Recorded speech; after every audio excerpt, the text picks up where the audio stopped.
the last video, we saw common issues husbands and wives face worldwide. As with any relationship, whether friends, mother-son, father-daughter, brother-sister, cousins or colleagues, there are also differences in opinions, expectations and disappointments.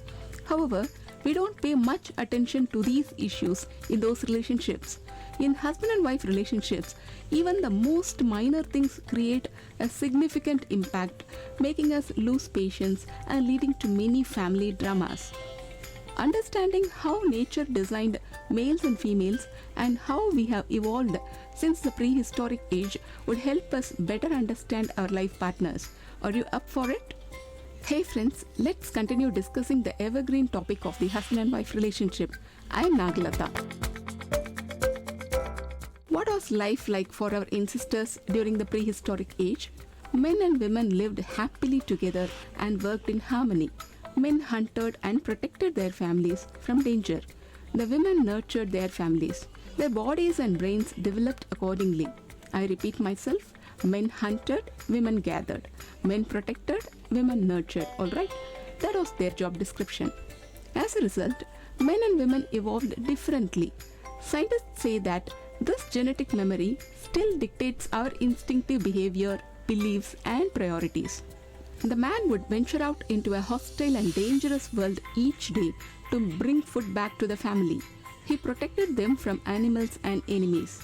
He developed long-distance navigational skills to locate food and bring it home. Today, you can still see how men can notice slight changes in an area or a distant shop while traveling. Men can easily find a location without using Google Maps or asking anyone. Women have a bit of difficulty with this. In prehistoric societies, what was the role of a woman? Taking care of her house, caring for children, monitoring her immediate surroundings for signs of danger, protecting her children from insect bites, sensing small appearance and behavioral changes in others, collecting fruits and vegetables in the neighborhood, and interacting with other women. She was never expected to hunt animals, fight enemies, change the light bulbs, or park the car. Even today, you can observe how women can recognize behavioral changes in others and read their minds. However, our hunter men have difficulty with this.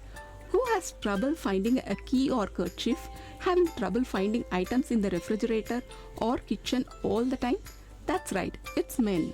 Hunting skills determined a man's success in the olden days. Their worth was determined by how much food they procured for their families.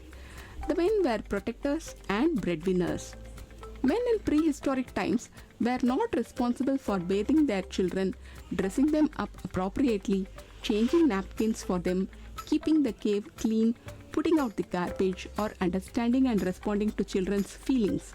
In those days, survival was difficult, but the relationship was easy.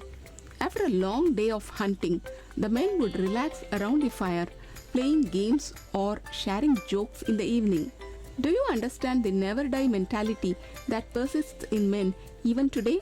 Consider him the prehistoric man's version when he flicks TV channels, indulges in newspapers, and spends time with friends after a long day at work. In those days, perhaps men didn't ridicule women for doing nothing at home, and maybe women weren't offended when men didn't help around the house. Times have changed. Men alone do not provide for their families. Women too meet the world and earn. Homemakers are not only women, men must be involved. Conflicts arise when hunter and nurturer job descriptions become unclear. Our society tells us that men and women have equal abilities, aptitudes, and potential for motivating us. That's great. We have made a lot of progress. However, we expect our life partners to act just like us when it comes to relationships. We consider it their fault, carelessness, or arrogance when they cannot behave as expected. Both men and women try to do things beyond their nature. Sometimes they can and sometimes they can't. Why should we make our partner a carbon copy of ourselves? Why should we waste our time stressing about it when it doesn't happen? Assume 90% of men and women are equal. However, we still differ by 10%. This does not imply that one group is superior to another. They are simply different. We'll stop complaining about our weaknesses when we understand the differences between men and women. Instead, we will be able to build a beautiful life based on our collective strengths. In the following video, we will see how we do. In the meantime, take care and have a good time.